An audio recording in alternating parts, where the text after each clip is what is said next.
Westerns that make you feel sick. Like any genre, there are westerns that depict scenes that may turn your stomach. So, if you're a little squeamish, you may want to skip this video. I have many more in my channel that are more to your taste. Here are some westerns that by design are made to delight those of us that like a slightly darker side of the genre.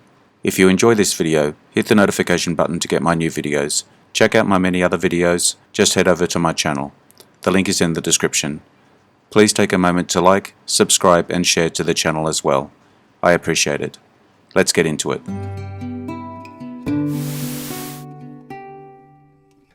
Bone Tomahawk, 2015. There's an air of mystery for most of the film, keeping us biting our nails, waiting to discover what's coming for the posse. Are those kidnapped still alive? While left to our imagination, we can only expect the worst. The violence is hard to watch, horrible, bloody, and unsettling. The end was gruesome to watch. Listen clear. We are coming through here, like it or not.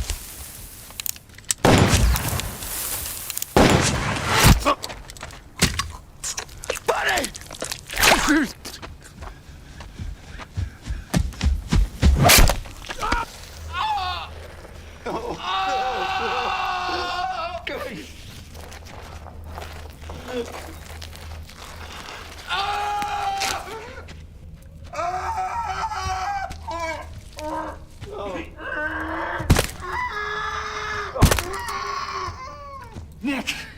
Nick, listen to me. I want you to know that all these... A Man Called Horse, 1970. The first time I saw this movie, I was a child. Few movies have left such lasting memories. An impressive film, with great performances from the cast, especially Richard Harris and Judith Anderson, a fellow Australian. The production, mostly spoken in Sioux, depicts in its authentic way the life of the Sioux.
The Revenant, 2015.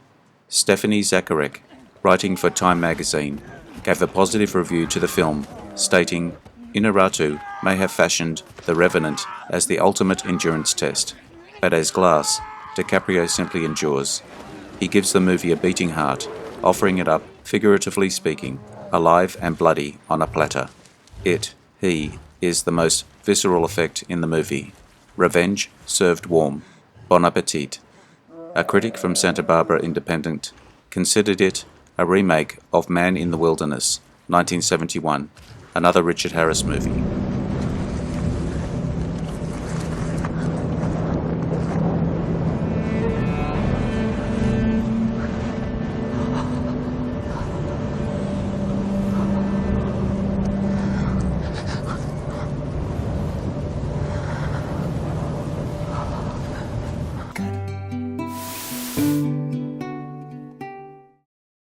The Proposition, 2005. Critic Margaret Pomerantz called it an extraordinary film that explores the elliptical nature of class, race, colonization, and family. All the performances are strong, but once again, Guy Pearce brings a strange power to Charlie, and Ray Winston is truly fine as Stanley, and Danny Huston is oddly perfect as Arthur. It's a strange, unsettling film, uniquely quite moving. It's impossible not to respond to it strongly, but it's not an easy access film. It's violent, and the motivation of the characters is sometimes oblique.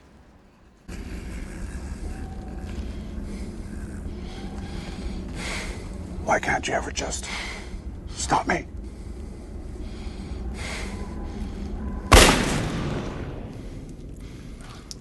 Hang on, Mikey, come Christmas Day.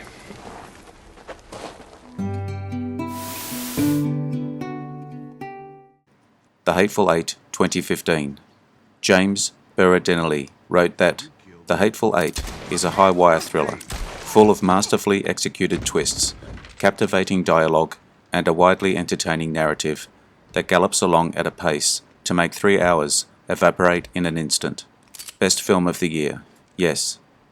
Telegraph critic Robbie Collin wrote, The Hateful Eight is a parlour room epic, an entire nation in a single room, a film steeped in its own filminess, but at the same time vital, riveting, and real. Only Tarantino can do this, and he's done it again. It took him too long, so I done it for him. Joe Gage, get your ass over here and shut this trap door.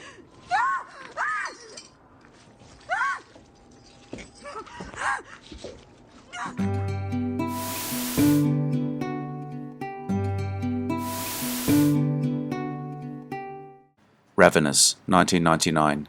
The film has garnered cult status since its release.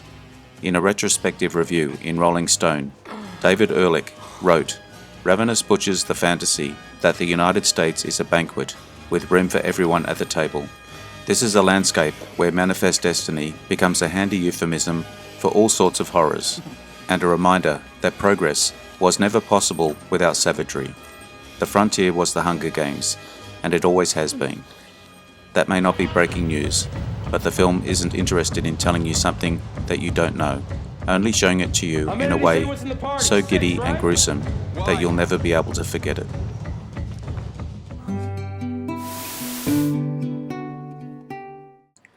Hang 'em High, 1968. Praised by critics, including Arthur Winston of the New York Post, who described Hang 'em High as a western of quality, courage, danger, and excitement.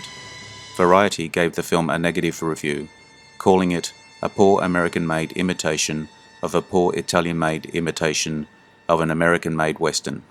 George Tashman wrote in Berkeley Gazette that it was, all intents and purposes, an apple pie western, a spaghetti western made in Hollywood.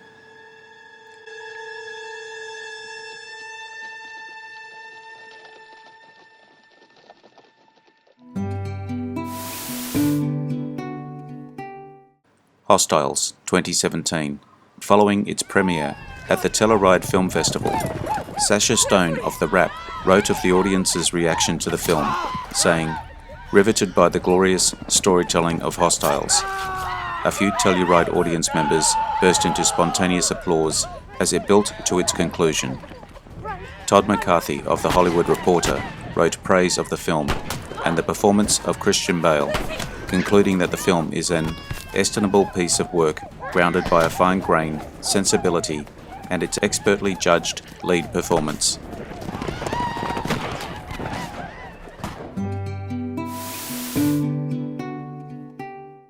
Django 1966.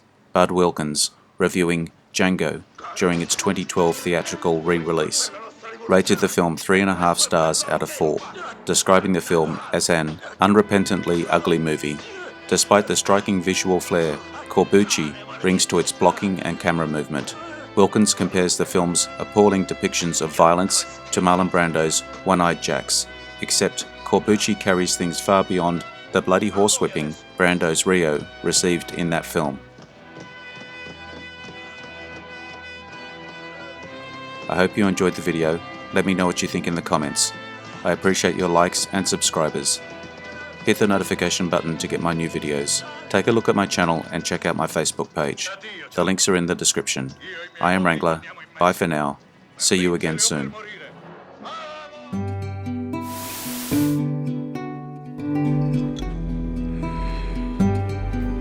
Interesting facts about famous people.